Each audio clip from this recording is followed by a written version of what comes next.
다 같이 찬양하겠습니다. 찬송가 288장.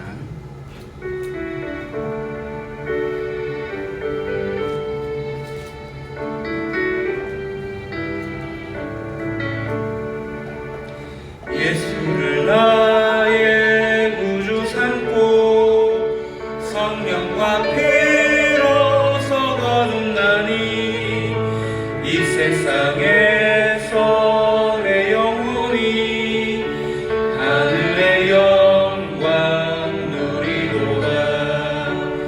이것이 나의 간증이요 이것이 나의 찬송일세.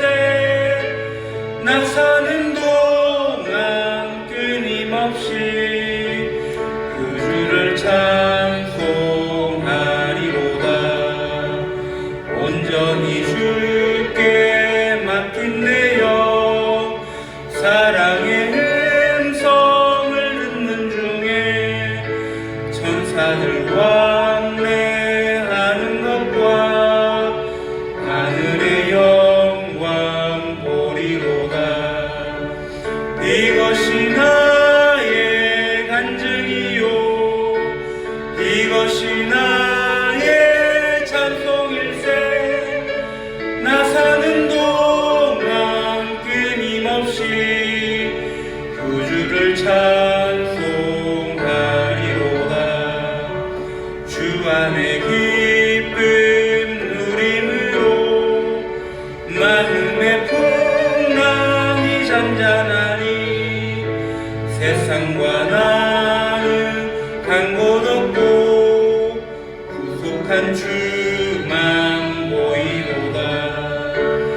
이것이 나의 간증이요 이것이 나의 찬송일세. 나 사는 동안 끊임없이 그 주를 찬송하리로다. 1절. 예수를 나의 구주 삼고 성령과 피로서 거듭나니 이 세상에서 내 영혼이 하늘의 영광 누리로다. 이것이 나의 간증이요 이것이 나의 찬송일세. 나 사는 동안 끊임없이 그 주를 찬송하리로다. 3절.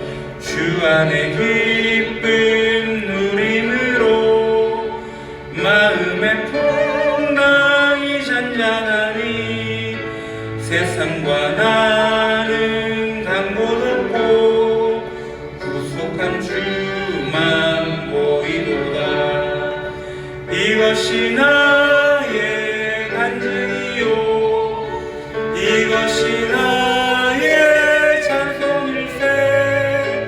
나 사는 동안 끊임없이 그 주를 찬송하리로다.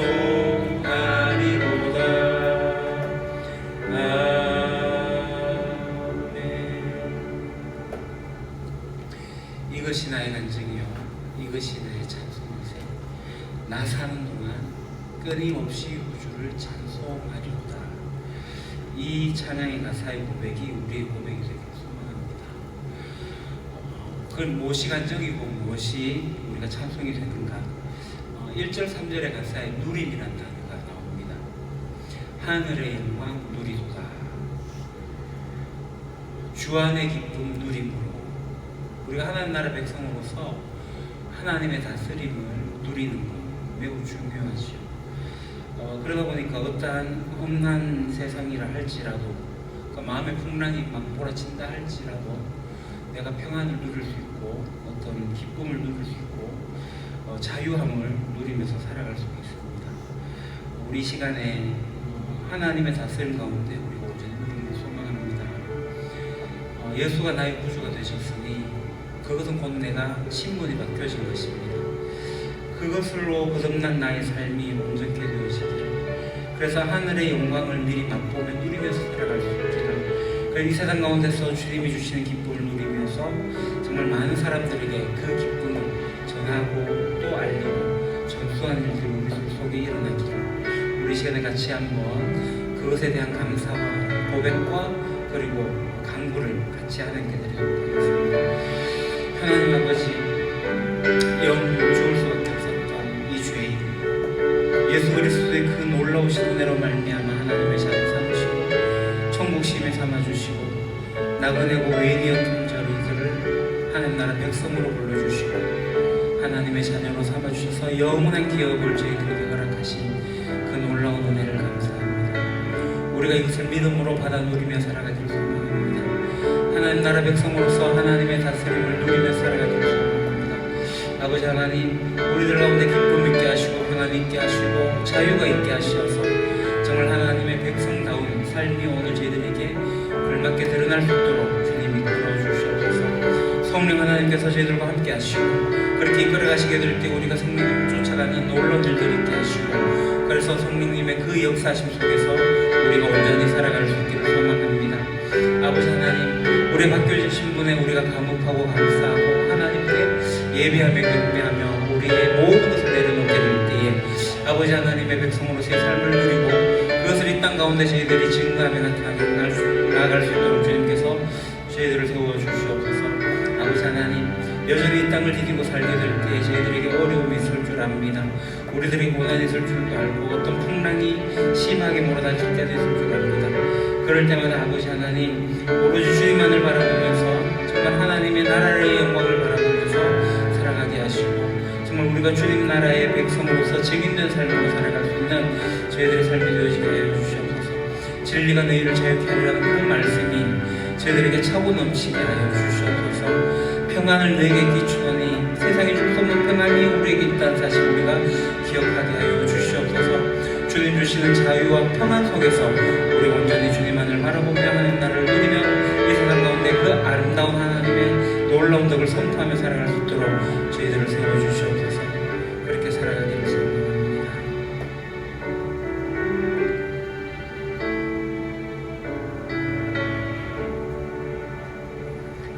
하나님 아버지, 예수 그리스도의 그 놀라운 은혜를 깊이 감사를 드립니다. 바뀌어진 신분을 우리가 누릴 수 있기를 소망합니다.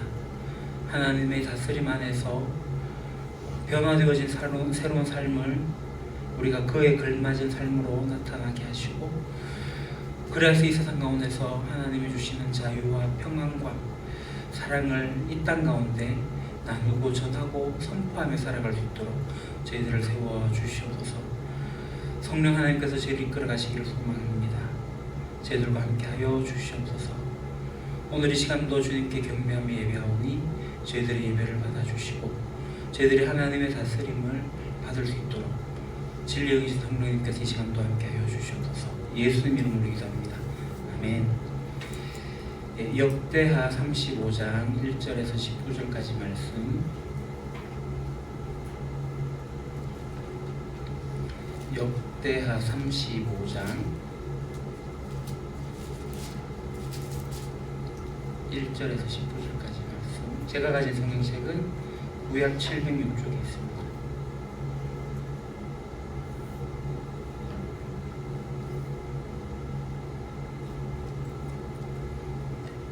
역대하 35장 1절에서 19절까지 하는 말씀 공독하겠습니다. 요시야가 예루살렘에서 여호와께 유월절을 지켜 첫째 달 14째 날에 유월절 어린 양을 잡으니라. 왕이 제사장들에게 그들의 직분을 맡기고 격려하여 여호와의 전에서 직무를 수행하게 하고, 또 여호와 앞에 구별되어서 온 이스라엘을 가르치는 레위 사람에게 이르되, 거룩한 궤를 이스라엘 왕 다윗의 아들 솔로몬이 건축한 정 가운데 두고 다시는 너희 어깨에 매지 말고 마땅히 너희의 하나님 여호와와 그의 백성 이스라엘을 섬길 것이라. 너희는 이스라엘 왕 다윗의 글과 다윗의 아들 솔로몬의 글을 준행하여 너희 족속대로 반열을 따라 스스로 준비하고 너희 형제 모든 백성의 족속의 서열대로 또는 레위 족속의 서열대로 성소에 서서 스스로 성결하게 하고 유월절 어린 양을 잡아 너희 형제들을 위하여 준비하되 여호와께서 모세를 통하여 전하신 말씀을 따라 행할지니라. 요시야가 그 모든 일을 위하여 백성들에게 자기의 소유 양떼 중에서 어린 양과 어린 염소 3만 마리와 수소 3천 마리를 내어 유월절 제물로 주매 방백들도 실거이 희생을 드려 백성과 제사장들과 레위 사람들에게 주었고 하나님의 전을 주장하는 자 hil기야와 스가랴와 여히엘은 제사장들에게 양 2,600마리와 수소 300마리를 유월절 제물로 주었고 또 레위 사람들의 우두머리들 곧 오나냐와 그의 형제 서마냐와 느다넬과 또 하사랴와 여히엘과 요사밧은 양 5,000마리와 수소 500마리를 레위 사람들에게 유월절 제물로 주었더라.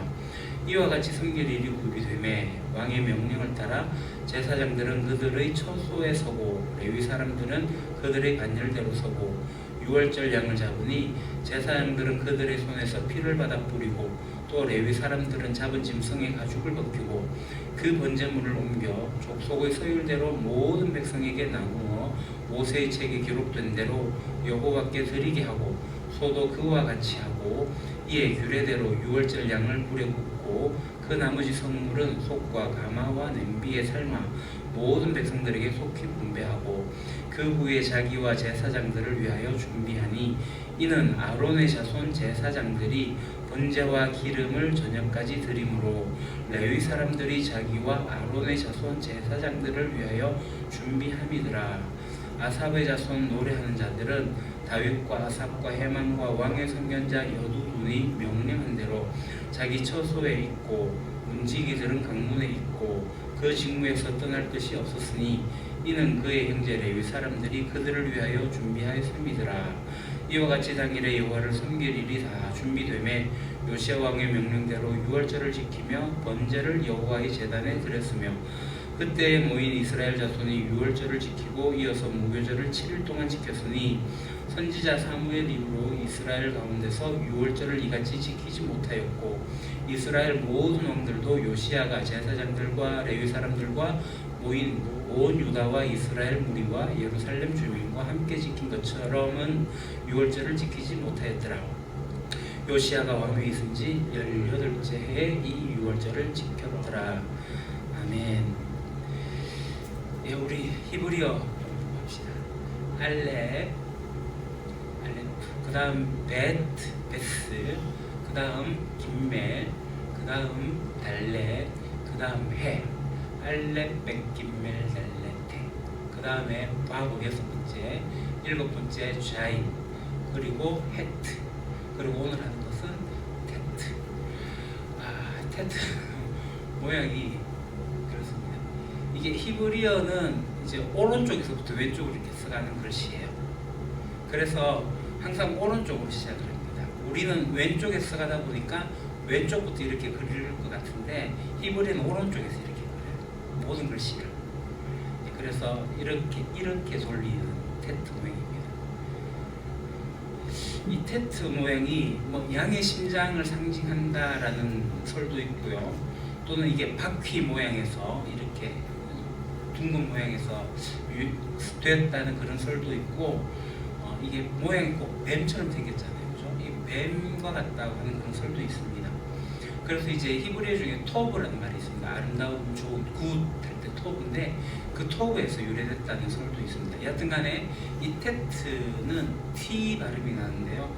헬라어에서 세타, 그 번데기 모양의 세타로 발전이 되고 영어에서 T 값이 됩니다. 테트의 이 트, 그 뒤에 있는 트 발음은 영어에 땡큐 할 때 TH 발음이거든요. 번데기 발음. 번데기 발음 맞죠? 낚시 발음 아니죠? 그 스 발음 맞죠? 스. 저도 뭐 발음 잘 안 됩니다만은 테트, 테스 뭐 이렇게 해도 상관없습니다. 여하튼 이게 왼쪽, 그러니까 오른쪽에서 왼쪽으로 이렇게 돌아간다. 근데 저는 항상 이렇게 쓰시더라고요. 왼쪽에서. 여하튼 이런 모양이 있습니다. 그림이지 글자가 뭔지 모르겠습니다. 자, 그 다음 보시죠. 자, 이 벌써 숫자가 알레베 김멜 달레테 파보자의 헤트테트 요소 9번째 글자까지 왔습니다. 이게 이제 외울 때 그 탄일종이 땡땡땡 가지고 제가 외웠거든요. 탄일종이 땡땡땡 알레베 김멜 달레테 파보자의 헤트테트요 이런 식으로 했는데 나중에 하면 요거 나중에 배우시면 여하튼 보시고 이게 무슨 발음이 나고 하면은 나중에 히브리어를 하게 될 때 딱 띄우면 읽을 수 있을 정도면 됩니다. 아하브 같은 경우는 우리가 지금 배운 글씨 가지고 사랑이라는 글자 만들 수가 있거든요. 여하튼 헤트는 T 발음이 난다. 그 정도만 알면 되겠습니다. 자, 그럼 이제 성경 이야기로 넘어가겠습니다. 오늘 이제 우리가 지난주 히스기야 그리고 오늘도 이제 히스기야 이야기가 진행이 되는데요. 지난번에 우리가 히스기야 왕이 유월절을 지킨 것으로 이제 마쳤습니다. 그래서 유월절을 지키면서 모든 백성들이 이제 하나님께로 다 돌아오는 일이 있었죠. 그리고 이 사람들이 이제 유월절을 다 지키면서 돌아갑니다. 돌아가면서 우상, 산당의 제단들 모두 다 없애는 그런 일들이 있었고요. 그래서 이제 히스기야에게 남은 일들은 이제 성전에서 유월절을 지켜서 그 다음들이 이 성전에서 예배를 어떻게 드릴 것인가, 이 예배를 잘 지속하는 것이 히스기야에게 남은 일이었습니다. 그래서 이 성전을 지키는 사람들이 레위 지파 사람들이지 않습니까? 그래서 레위 사람들과 이 제사장의 조직을 잘 정비를 합니다. 임무를 맡기고 그리고 번제해 드릴 제물들을 가지고 해서 왕실에서 그것을 일단은 잘 공급하여서 예배를 드릴 수 있도록 했습니다. 그리고 성전 봉사자들이 성전을 떠나는 이유는 생계가 유지되지 않기 때문에, 그래서 이 성전 봉사자들을 위해서 예루살렘 주민들에게 제사장이 목도 가져오고 레위 사람들 목도 가져오라 라고 명령을 내렸죠. 그래서 예루살렘 주민들이 첫 수확물과 11조들을 다 가지고 왔습니다. 그래서 유다 전역에서도 다 이스라엘 자손까지도, 북쪽 이스라엘 자손들까지도 다 11조를 가지고 이제 예루살렘으로 왔죠. 너무 많은 예물들이 있어서 이제 성전에 예물을 보관할 장소도 마련했고 관리자도 세우고 예물을 접수하고 관리하는 그런 사람도 세우고 지급 대상도 정하고 체계적으로 모든 일들을 잘 정리했습니다. 그렇게 히스기야의 개혁이 잘 이루어지고 있습니다. 자, 이때 히스기야 왕이 잘하고 있는 이 무렵에 우리가 지난번 이사야 8월 달쯤에 이사야서를 공부했잖아요. 8월 달에 8월 달에 했죠. 이사야가 그때 이제 할 때 이제 이사야 선지자가 활동하고 있을 텐데 히스기야 왕이 이 개혁을 하고 있을 때 그 다음 그림 보시죠. 저 멀리 아수르의 왕, 그 사네립이라는 왕이 들어옵니다. 클릭해 주시죠. 이게 이제 밑에 블레셋 지역에 락이 있었고요. 그 위에가 이제 예루살렘입니다. 그 북쪽 빨갛게 생긴 데가 이제 북쪽 이스라엘인데, 북쪽 이스라엘을 점령하고 저 동그랗게 생긴 게 사네립 부조 모양입니다. 그래서 이제 블레셋 지역으로 내려옵니다. 한번 클릭해 주십시오. 그래서 내려와서 쳐들어오고 라기스에 왔다가 예루살렘으로 오게 되죠. 그 사네립이 라기스에 있게 될 때 그 기억나십니까? 그 부하를 보내가지고 예루살렘에서 이제 막 하잖아요. 랍사게 들어보셨죠? 야, 너가 하나님 너가 안 지켜줘, 이런 식으로 하나님을 비방하면서 모욕하면서 야, 이 하나님 너가 떠났다 이렇게 하고 그런 일들을 우리가 지난번에 이사야 할 때 배웠습니다. 이제 그렇지만 이 히스기야는 32장에 가서 이런 일들이 있게 될 때 하나님 우리와 함께 하신다, 염려하지 마라, 두려워하지 마라, 담대해라, 그렇게 격려를 했죠. 이제 계속 아시리아도 항복해라 항복해라고 그렇게 이야기를 합니다. 그래서 우리 히스기야 그때 이사야 할 때 뭐 했죠? 그 다음 그림 보시죠. 히스기야가 성전에 가서 이제 엎드려서 기도를 하지 않습니까? 이사야하고 부르짖으면서 기도를 합니다. 그래서 하나님께서 천사를 보내셔가지고 전쟁에서 승리하게 하시오. 그러니까 나중에 이제 사네립 왕도 비참하게 죽게 됩니다. 그냥 하나님이 히스기야를 지켜주셨고, 그래서 여러 열방들의 사람들이 히스기야 왕을 이렇게 존경하고 또 이방 나라에서도 하나님께 예물을 드리는 일이 있게 되었습니다. 그게 이제 32장의 얘기고요. 32장 후반에 가게 되면은 유다가 이제 아시리아, 아직까지요. 아시리아의 공격을 받게 될 때 히스기야 왕이 이제 죽을 위기에 처해져 있었습니다. 지금 나라가 위태로운 상황에서 자신이 왕으로서 죽으면 안 된다라고 생각을 했고, 그래서 우리가 잘 아는 대로 히스기야가 몇 년을 더 살죠? 15년을 더 살게 됩니다. 하나님이 고쳐주셨어요. 그 하나님이 고쳐주셨는데, 그 히스기야가 아프다는 이야기를 듣고 아수르 밑에 이제 메데바사 바벨론이라는 나라가 있는데, 그 바벨론에서 사절단이 와요. 문병으로 온 거죠. 그 사절단이 왔는데 히스기야가 뭘 했냐면, 문병 온 그들에게 보물 창고를 보여주고 무기고를 보여주면서 우리 이렇게 건재하다 이렇게 합니다. 근데 이게 하나님을 자랑한 게 아니라 자기를 자랑한 거거든요. 그래서 하나님을 의지한 것보다는 이 바벨론을 더 의지하려고 했던 마음도 있었고, 여하튼 그런 교만함들이 있었습니다. 그래서 하나님께서 이 히스기야의 잘못된 행동을 가지고 유다를 멸망하시려고 예고도 하셨어요. 그런데 히스기야가 바로 깨닫죠. 그리고 예루살렘 주민들이 뉘우칩니다. 회개합니다. 그래서 하나님이 그것을 거두시죠. 멸망시키지 않겠다. 벌을 내리지 않습니다. 그래서 히스기야가 있는 동안에 부유하게 하셨고 하는 일마다 다 잘 되게 되었습니다. 그래서 히스기야가 선왕으로서 죽게 될 때 온 백성들이 애도를 했고 다함없는 존경을 표했습니다. 그렇게 히스기야가 죽고 나서 히스기야의 아들 므낫세가 왕이 됩니다. 그 다음 보시죠. 히스기야 아들 므낫세가 왕이 돼요. 근데 이 히스기야가 15년 동안 사는 동안에 태어난 아들이 므낫세입니다. 그러니까 므낫세가 12살에 왕이 돼요. 어린 나이에 왕이 되는데, 이 가나안 풍습을 따르고 여하튼 아버지를 따르지 않습니다. 온갖 히스기야 왕이 제거했던 우상들을 다시 가지고 와가지고 다시 되살려요. 성전 안에다가 우상을 세워요. 제단을 만듭니다. 지난번에 보셨죠? 아이를 이렇게 우상에게 드리는 인신제사도 드리고요. 잡다한 온갖 미신들을 다 끌고 오는 그러한 상황입니다. 이 왕이 그러다 보니까 유다 백성들도 똑같이 물들어 갑니다.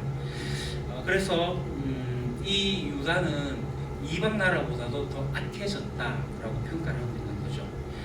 결국 므낫세는 바벨론에 가서 포로 생활을 하게 됩니다. 근데 이 므낫세가 그렇게 악했는데 포로 생활하면서 뉘우쳐요. 다시 하나님께서 그를 예루살렘에 돌려보내시고, 그때 므낫세는 하나님이 주인이시다, 하나님 왕이시다는 사실을 깨닫게 되고 잘못된 것을 바로 잡으려고 하면서 마지막을 그렇게 보냅니다. 그리고 므낫세가 그렇게 죽고 난 뒤에 그 다음 클릭, 므낫세의 아들인 아몬이 왕이 돼요. 므낫세가 55년 동안 왕노릇하거든요. 굉장히 긴 시간 왕노릇을 하면서 여하튼 이 유다를 엉망으로 만들어놨습니다.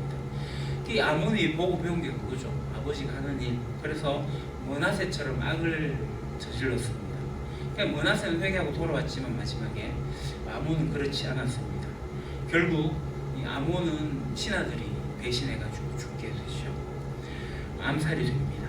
그래서 아몬이 2년 만에 죽게 되고, 갑자기 죽고 이제 아몬의 아들인 요시야가 왕이 됩니다. 요시야가 이제 8살에 왕이 되거든요. 요시야에 대해서는 아마 많이 들으셨으리라고 생각을 합니다. 제가 알기로는 앞전에 계셨던 이원구 목사님하고 김유인 목사님이 이스라엘 왕 중에 누가 제일 좋노 하면은 요시야라고 얘기할 정도로 요시야에 대해서 해서 많이 설교도 하고 그랬을 거라고 저는 생각을 하는데요. 여하튼간 이 요시야가 8살에 왕이 되었어요. 이 요시야는 철저하게 제일 앞에 있는 다윗의 길을 가게 됩니다. 율법을 지키고 하나님 보시기에 좋은 일, 옳은 일들만 행하게 되죠. 그게 8년이 지나요. 그래서 다윗의 삶을 본받고 그래서 하나님을 찾기 시작하고 청소년 시기죠. 20살이 되어가지고 이제 유다와 예루살렘의 종교개혁을 시작합니다. 자기 아버지가 잘못했던 거, 할아버지가 잘못했던 것들을 청산하기 시작하는 거예요. 산당과 제당과 분향단을 다 부숴버리고요. 그러니까 예전에는 이제 이 히스기야 때는 우상 제물을 갖다 버렸거든요. 그런데 그 므낫세는 다시 그것을 버린 것을 가지고 왔잖아요. 그 요시야는 갖다 버리지 않습니다. 다 부숴가지고 버려버립니다. 다시는 활용하지 못하도록 빻아서 아예 가루를 만들어 버리죠. 그렇게 요시야가 종교 개혁을 하게 됩니다. 이게 이제 유다와 예루살렘뿐만 아니라 북쪽 이스라엘까지 가면서 이런 일들을 다 하게 되고, 이제 요시야가 이 그림이 이제 어린 나이에 왕이 되는 모습이고, 이제 우상들을 부수는 그런 그림입니다. 그리고 이제 요시야가 방치된 성전을 수리합니다. 약 70여 년간 방치되었던 그것을 수리하고 명령을 하죠. 일할 사람들을 세우고 재정적인 것들을 지원해주고 그래 합니다. 그러다가 그 다음 페이지, 성전을 수리하다가 성전 안에서 감추어져 있던 율법책을 발견하게 됩니다. 모세 율법이죠. 요시야가 이 율법의 말씀을 읽으면서 이제 그림이 이제 옷 찢는 그림이거든요. 옷을 찢으면서 통회하고 애통해하고 그렇게 합니다. 이스라엘이 하나님과의 관계를 깨뜨렸기 때문에 이런 일이 생겼다. 그 언약을 잘 지켜야 되겠다라는 것을 알게 된 거죠. 그래서 예언자 홀다에게 물어봅니다. 어떻게 할까? 그 두 가지를 얘기하죠. 유다 백성이 언약을 어겼으니 언약책에 기록된 재앙을 받을 거다. 그리고 요시야가 겸손해져서 옷을 찢고 통곡하였기 때문에 요시야 왕이 살아있는 동안에 이 재앙을 내리지 않을 겁니다. 라고 합니다. 그래서 요시야는 이건 뉘우치고 깨닫고 회개하면 하나님께서 그렇게 용서하신다는 것을 알게 되죠. 그래서 모든 백성들을 이제 성전으로 불러 모아가지고 언약책에 적힌 말씀을 들려주고, 이 말씀을 우리가 지키자 그래 얘기를 하고 언약을 갱신하게 됩니다. 그래서 하나님을 떠나지 않고 충성스를 맺습니다. 그래서 이 요시야를 평가하기를 전에도 이후에도 요시야와 같은 왕이 없더라 라고 합니다. 그러니까 요시야가 이제 율법책을 찾았어요. 이제 율법책을 찾고 나니 율법에 있는 유월절을 지키기 시작합니다. 그래서 이제 유월절을 지키죠. 그동안 약 70년, 그러니까 히스기야 왕 때 지켜졌던 유월절이 약 70년 동안 지켜지지 않았는데 이제 유월절을 지켜요. 제사장들에게 레위 사람들의 임무를 맡기고 이제 유월절 어린 양 잡고 염소 잡는 일을 하고, 요시야가 재산이 좀 있어서 33,000마리를 주면서 다 일을 하게 돼요. 그러니까 신하들도 제사 책임자들도 지도자들도 다 제물을 내어놓습니다. 그리고 유월절 제물을 바치고, 이때 이제 레위 사람들이 정말 역할을 잘 했죠. 그래서 유월절 그리고 7일 동안의 무교절도 잘 지켰습니다. 요시야가 지킨 이 유월절은 성경에 오늘 이제 보겠지만 사무엘 이후로 이와 같은 유월절을 지킨 적이 없었다. 그러니까 다윗 때도 그렇고 솔로몬 때도 그렇고 그 증조 할아버지 히스기야 때도 그렇고 유월절을 지키긴 지켰지만 요시야만큼 성대하게 지킨 유월절은 없었다라고 보겠습니다. 자, 그렇게 이제 35장으로 넘어가서 오늘 이제 유다 멸망까지 좀 시간이 가서 얘기를 하겠습니다. 주전 612년에 이제 파란색이 된 곳이 바벨론입니다. 지금은 이제 히스기야 시대 아수르가 큰 나라고요. 바벨론은 작은 신생 나라입니다. 그 이제 바벨론이 점점 커지면서 저 아수르의 수도 있고 가운데 있는 니느웨에 가서 공격을 합니다. 그 이제 니느웨가 함락이 되어지고 클릭. 그리고 이 니느웨에서 도망을 갑니다. 갈그미스 쪽으로. 그래서 이제 바벨론이 갈그미스까지 가게 되죠. 그래서 이제 이란 사실을 알고 애굽에 있는 바로 느고가 갈그미스로 올라가서 전쟁을 하려고 해요. 아수르를 치기 위함도 있었고 바벨론을 대항하기 위함도 있었고 그렇습니다. 그래서 갈그미스를 향하게 되는데, 이 갈그미스로 가는 동안에 그때 왕이 이제 요시야 왕이지 않습니까?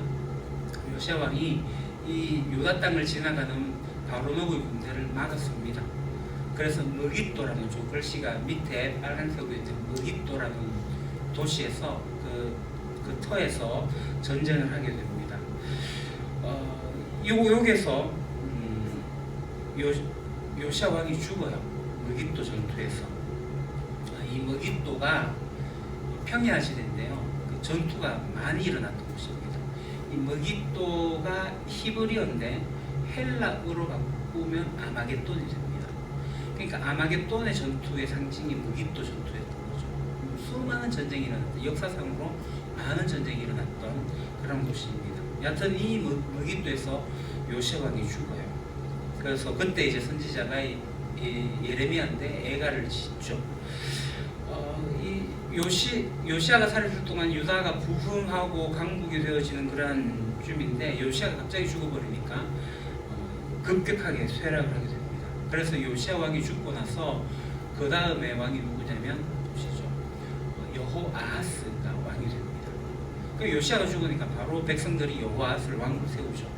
그 갈그미스에서 바로노고하고 바빌론이 전투를 했는데 비겨요. 그 바로노고가 내려오면서 여호아하스가 왕이 돼 있으니 왕을 폐위시키고 여호야김을 왕으로 만듭니다. 그러면서 애굽으로 내려가요. 그래서 여호야김은 친애굽 정책을 펼치면서 조공을 애굽에 바치게 되죠. 그 뒤로 이제 뭐 여호야김, 시드기야는 제가 지난번에 이사야 할 때 말씀드렸으니까 굉장히 큰 소용돌이로 휘말리면서 친애굽 정책이냐 친바벨론 정책이냐 오며가면서 하나님을 의지 않는, 여하튼 이 빨간색으로 되어져 있는 이 왕들은 악한 왕들, 하나님 보시기에 악한 왕들이 되고 애굽으로 포로로 끌려가고 바벨론으로 포로로 끌려가면서 그렇게 이 왕들이 다 죽어요. 그리고 유다라는 나라가 멸망하게 되고 이제 끝이 나게 됩니다. 예, 여기까지 이제 역대하가 끝이 나요. 네, 다음 주 주일까지 읽으시면, 오늘 주일까지 읽으시면 역대하가 끝이 나고 다음 주 월요일부터 이제 베드로후서, 베드로후서는 3장까지밖에 안 되니까 다음 주에 이제 베드로후서하고 이제 그다음에 이제 시편 좀 하고 그렇게 하도록 하겠습니다. 그럼 이제 말씀 보도록 하겠습니다. 1번 요시야 왕이 레위 사람에게 유월절을 지키도록 명령합니다. 요시야는 레위 사람에게 하나님의 규에 대해 어떤 명령을 내립니까? 자, 3절을 보겠습니다. 또 여호와 앞에 구별되어서 온 이스라엘을 가르치는 레위 사람에게 이르되 거룩한 궤를 이스라엘 왕 다윗의 아들 솔로몬이 건축한 집 가운데 두고 다시 너희 어깨 매지 말고 마땅히 너희의 하나님 여호와와 그의 백성 이스라엘을 섬길 것이라.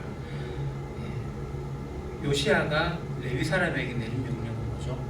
솔로몬이 건축한 그 성전에 그걸 잘 두고, 언약궤를 두고 어깨에 매지 말라라고 했습니다. 요시야의 이 선언은 언약궤를 성전에 잘 모시는 거였죠. 그러니까 자기 아버지나 자기 할아버지가 워낙 성전을 회파해 버렸기 때문에 언약궤가 딴 데 가 있었던 것 같아요. 그래서 그것을 잘 보관하기 위함이었습니다. 이제 어깨 맨다는 뭐냐면, 언약궤는 제사장들이, 레위 사람들이 어깨 메고 옮기는 거거든요. 그 어깨 메고 옮겨야 되는데, 우리가 다윗 때의 그 우사 아시죠? 어깨 매지 않고 소가 이끄는 달구지라고 해야 되나요? 이제 술에 실어가지고 보내다가 이제 날뛰면서 손을 대었다가 이제 죽게 되는 일들이 생기지 않습니까? 율법에는 어깨 매는 거예요. 여하튼 그렇게 어깨 매면서 왔다 갔다 했던 건데, 이제 성전 가운데 지성소 안에 잘 모시고 절대 움직이지 않도록 그렇게 한 것을 명했습니다. 자, 그 다음 2번 레위 사람이 유월절을 위해 준행하고 따를 말씀은 무엇입니까? 4절 6절을 보겠습니다. 너희는 이스라엘 왕 다윗의 글과 다윗의 아들 솔로몬의 글을 준행하여 너희 족속대로 반년을 따라 스스로 준비하고 스스로 성결하게 하고 유월절 어린 양을 잡아 너희 형제들을 위하여 준비하되 여호와께서 모세를 통하여 전하신 말씀을 따라 행할지니라. 따를 말씀은 4절에 다윗의 글에 의한, 그리고 솔로몬의 글에 의한, 6절에는 모세를 통해서 전하신 말씀에 따라서 하는 거죠. 다윗 왕은 그 레위인들과 제사장들의 반차를 잘 지켰습니다. 잘 정비했고, 솔로몬도 마찬가지로 아버지 다윗이 해놓은 그 규례들을 잘 지켜 성전과 제사지를 잘 지내게 했죠. 그런데 이제 그 뒤로 계속 이스라엘, 유다가 타락하면서 레위인들도 무너지고 제사장들도 무너지고 그랬습니다.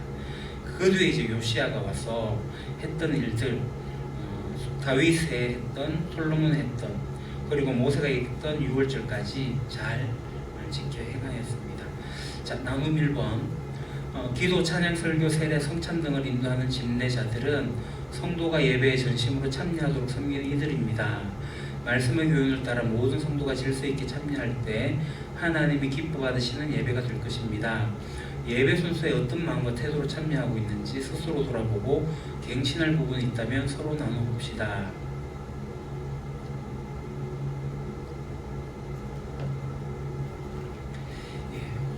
우리 교회의 예배에는 기도자가 있고 넷째 주에는 찬양팀, 예배팀의 찬양이 있고, 제가 이제 설교, 세례, 성찬은 제가 심리하지만, 그리고 이제 기도자 등등 이렇게 이제 예배를 준비한 사람들이 있습니다. 제가 이제 기도문을 서라는 것은 뭐 우리 재직들은 지금 그냥 기도하라 해도 5분 10분 쭉쭉쭉쭉 할 수 있겠지만, 예배가 공교히 되기 위해서는 그래서 기도하면서 문구를 정하고 문구를 정하여서 정갈하게 기도하는 것들이 필요하기 때문에 기도를 제가 이제 쓰게 적어오게 하고요.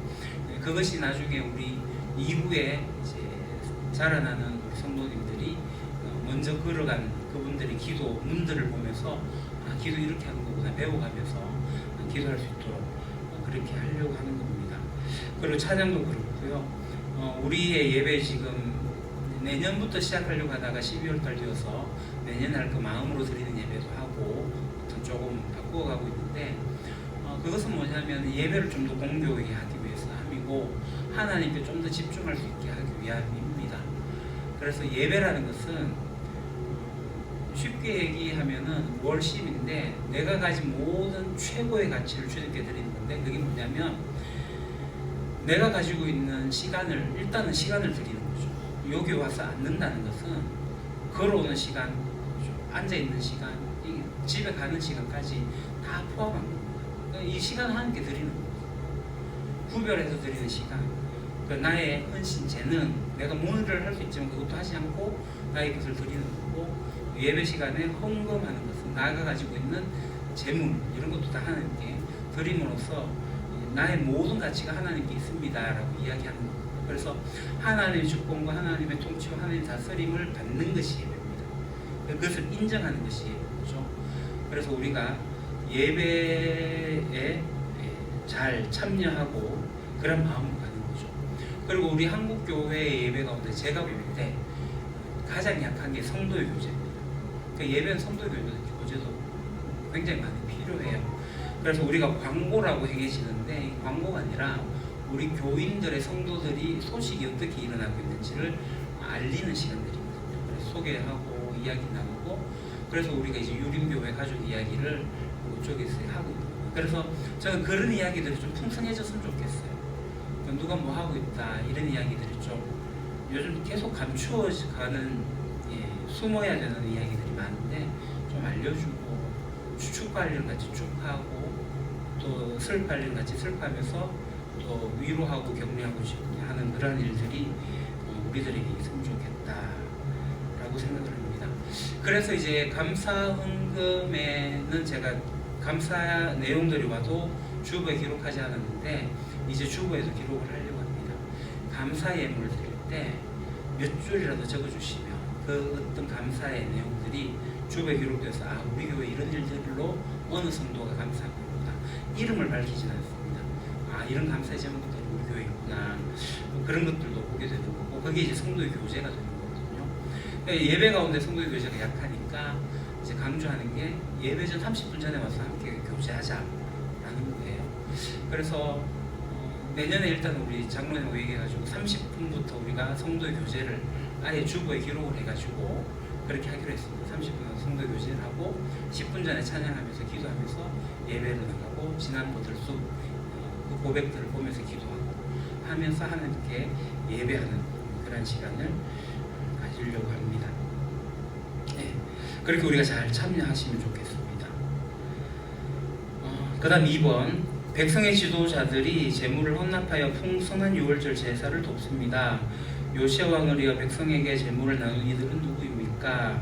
8절 9절 보겠습니다. 방백들도 즐거이 희생을 드려 백성과 제사장들과 레위 사람들에게 주었고, 하나님의 전을 주장하는 자 hil기야와 스가랴와 예레는 제사장들에게 양 2,600마리와 소 300마리를 유월절 제물로 주었고, 또 레위 사람 우두머리들 곧 오냐냐와 그의 형제 스마냐와 느다넬과 또 하사바와 여이알과 요사박은 양 5,000마리와 소소 500마리를 레위 사람들에게 유월절 제물로 주었더라. 제물을 나눈 이들은 방백들, 하나님의 전을 주장하는 자들, 그리고 레위 사람의 우두머리들입니다.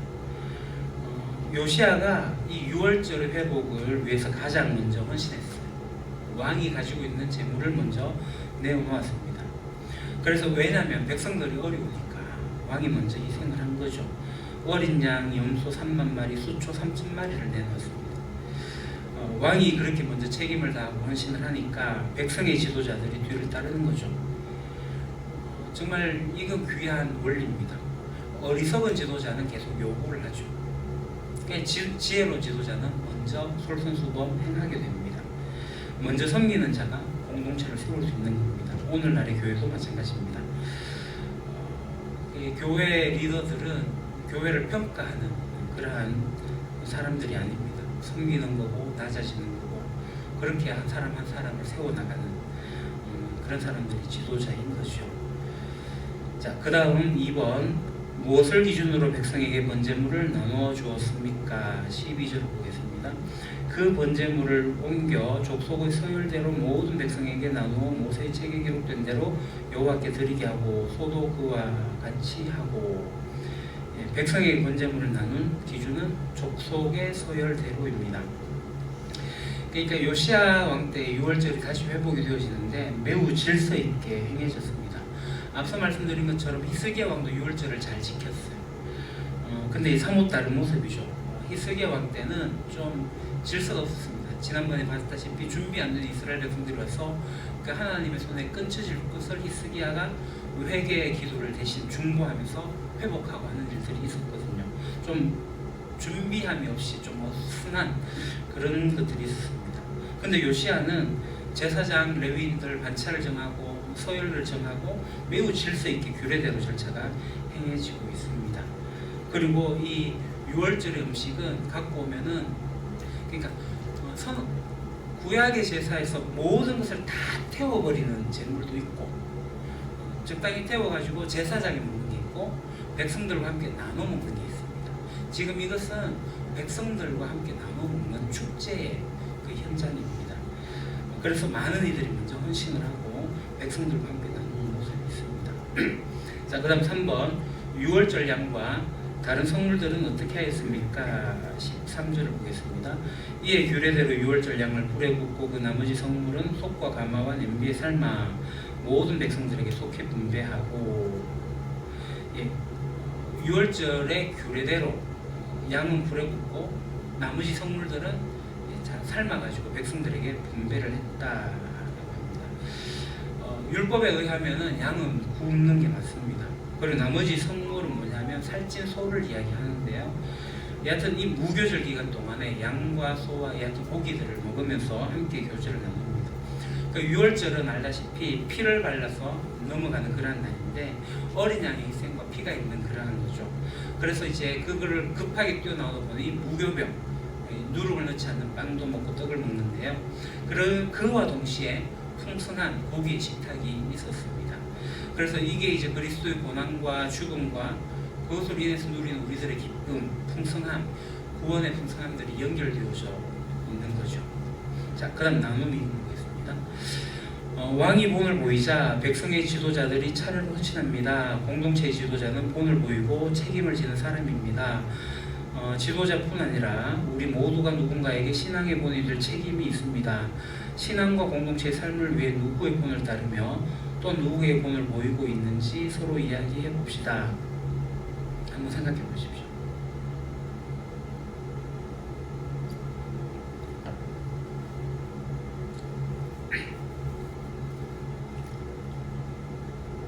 이 중간에 있는 우리 모두가 누군가에게 본이 되어야 된다.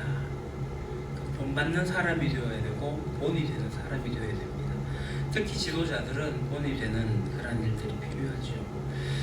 공동체를 잘 형성하기 위해서는 본받기와 본보기가 반드시 필요합니다. 그래서 내가 누군가에게 본이 될 수 있는지 잘 살펴야 되는 거고요. 또 내가 누구를 본을 보며 따라갈 건지 잘 찾아가야 됩니다. 풍산기 이끌이 세미나할 때 내가 이끌미로서 따르미를 이끌 때 내가 누군가의 따르미가 되지 못한다면 매우 불행하다라는 이야기를 했거든요. 그 누군가를 따라갈 수 있는 본이 될 사람이 필요합니다. 우리 교회에 이제 신앙이 어린 성도님들도 본이 될 만한 모습들이 있고요. 우리 어르신들도 굉장히 본이 되죠. 제가 자주 말씀을 드리지 못했지만 우리 교회가 지금까지 있게 된 거는 우리 권사님들의 헌신과 섬김과 자리 지킴이 있었기 때문에 지금 우리가 여기서 누리고 있는 거죠. 그 뒤를 이어서 우리 이상무 장로님 가정이 그때 새천역에 오셔가지고 자리를 지켜주셨기 때문에 지금 우리 교회가 이렇게 있는 거죠.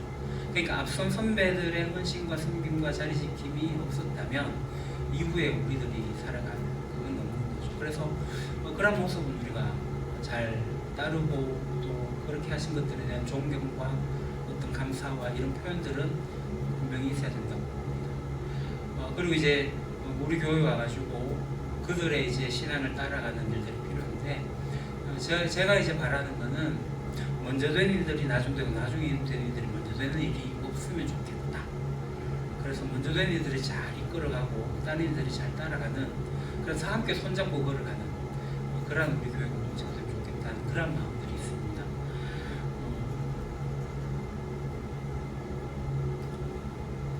하여튼 우리 교회가 본보기, 본되기, 본받기 이런 일들이 잘 일어날 수 있으면 좋겠습니다.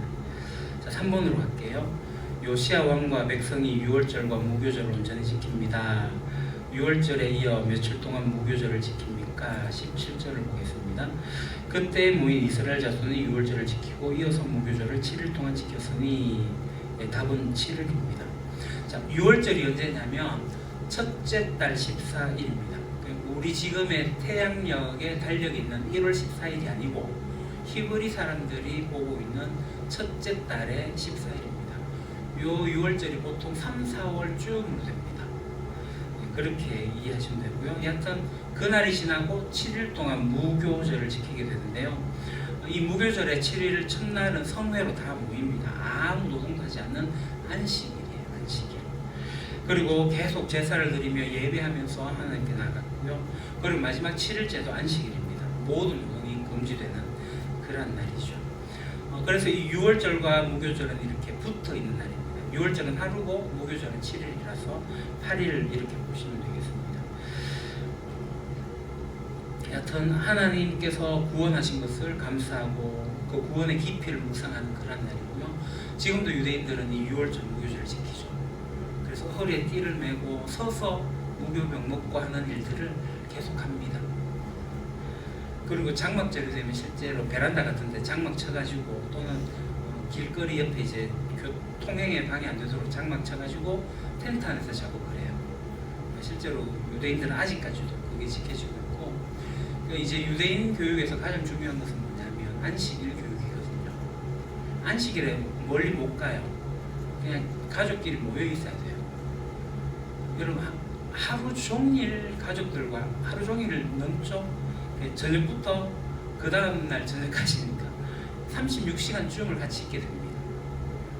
그동안 뭐 하겠어요? 무교병 안식일. 그러니까 이제 신앙의 어른이 이제 과거의 이야기들을 계속 전해주고 토라를 말하고 하면서 신앙이 자라는 유대인 교육.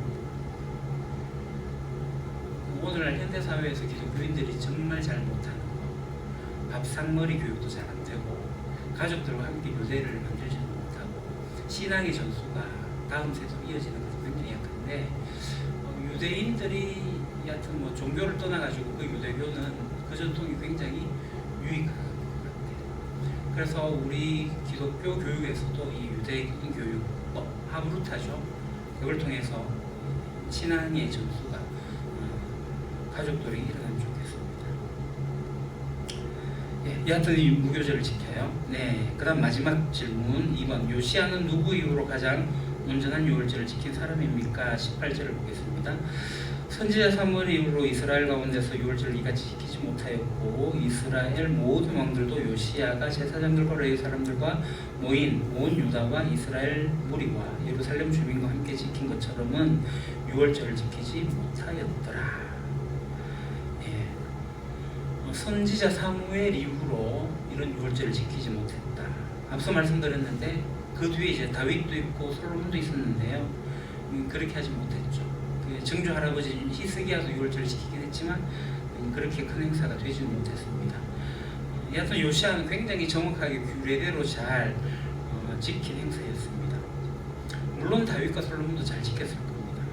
그러나 6월절은 굉장히 거국적이었죠. 요시아의 때에 어떤 동기나 규모나 어떤 규례의 엄격 이런 질서들을 고려하게 될 때 정말 역사적으로 굉장히 첫손에 꼽을 만한 그러한 6월절이었습니다. 자, 나눔 3번.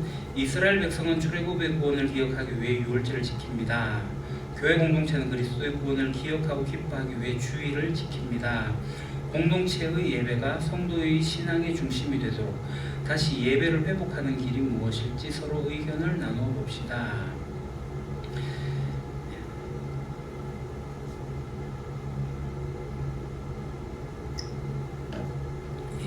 교회 공동체의 예배의 가장 중요한 것은 예수 그리스도입니다. 뭐 다 아시겠지만 이제 혹시 뭐 이런 이야기를 들어보셨는지 모르겠습니다. 그 구약 시대는 교회 갈 때, 성전에 갈 때 재물을 가지고 갔다. 그러니까 오늘날 왜 재물을 가지지 않느냐? 헌금을 가지고 가니까라고 이야기를 하면 틀린 말이라고 제가 말씀을 드렸습니다. 오늘날 교회에서 재물이 필요 없는 이유는 예수님이 재물로 단번에 죽으셨기 때문에 그렇습니다. 예수님이 희생양으로서 돌아가셨기 때문에 우리가 더 이상 재물을 드리지 않아도 되는 거예요. 이 예물은 또 다른 개념입니다. 그러니까 재물과 예물을 잘 생각해야 되는데요. 그러니까 옛날에 구약에서 희생 재물을 드리는 걸로 내가 예물을 드린다고 생각하시면 잘못된 거고, 예수님의 희생 제물이 되셨기 때문에 그로 인해서 받은 은혜에 의한 감사의 예물을 드리는 거고, 그 예물이 11조의 개념이 정신이 와야 되는 거죠. 그래서 제가 11조 헌금 설교를 했었는데, 이 11조의 율법적인 11조가 가는 게 아니라 11조 정신이 오늘날 우리 교회에서 이어져야 되고, 청지기로서의 어떤 책임을 담당하기 위한 예물이 필요한 거죠. 그래서 예수 그리스도를 말미암는 교회 공동체를 세우기 위함으로서의 예물이 필요한 겁니다. 그러한 거고요. 오늘 이 나눔에 볼 때는 성도의 신앙의 중심이 되는 예수 그리스도인데, 그래서 예수 그리스도에 의한 구원의 기쁨과 감격이 날마다의 삶 가운데서 있으면 제일 좋아요. 그래야 공동체 예배가 기뻐지고 회복되어지고 하는 일들이 일어나게 되죠. 그래서 10 우리가 하고 있는데, 이 예배의 자리를 여러분들이 지키면서 하나님께 나아가면서 삶의 예배 가운데로 또 나타날 수 있도록, 그래서 우리의 신앙의 중심이 예수 그리스도임을 잘 우리 삶 속에서 나타내면 좋겠습니다. 이 시간 우리 같이 기도하겠습니다. 삶을 위해서 말씀대로 바르게 예배하는 참 예배자가 되게 하소서. 공동체를 위해서 서로에게 믿음의 본이 되는 삶을 살아가며 서로 한 마음 한 몸이 되기 위해 섬기게 하소서. 이 두 가지를 위해서 우리 같이 한번 기도하도록 하겠습니다.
하나님, 우리가 말씀대로 하나님을 온전히 예배하는 하나님이 찾으시는 한 사람 예배자가 되기를 소망합니다. 우리 유림교회의 모든 성도들이 삶의 자리에서 하나님을 예배하고 함께 모여서 공동체로 예배하고 또 세상에 나가서 삶으로 하나님을 드러낼 수 있는 믿음의 사람을 되게 하옵소서. 아버지 하나님, 또 이 공동체 안에서 본이 되고 또 본을 받아서 하나님의 아름다운 공동체를 만들어가기를 소망합니다. 서로에게 믿음의 본이 될 수 있도록 격려하며 위로하며 손잡고 나가게 하여 주시고, 하나님께서 하나 되게 하신 것을 우리가 힘써 지키며 주님의 몸으로서 하나님의 가족으로서 성령의 종으로서 예배가 지속되어지게 하여 주시옵소서. 예수님 이름으로 기도합니다. 아멘. 하늘에 계신 우리 아버지, 아버지의 이름을 거룩하게 하시며 아버지의 나라가 오게 하시며 아버지의 뜻이 하늘에서와 같이 땅에서도 이루어지게 하소서. 오늘 우리에게 일용할 양식을 주시고 우리가 우리에게 잘못한 사람을 용서해 준 것 같이 우리 죄를 용서해 주시고 우리를 시험에 빠지지 않게 하시고 악에서 구하소서. 나라와 권능과 영광이 영원히 아버지의 것입니다. 아멘.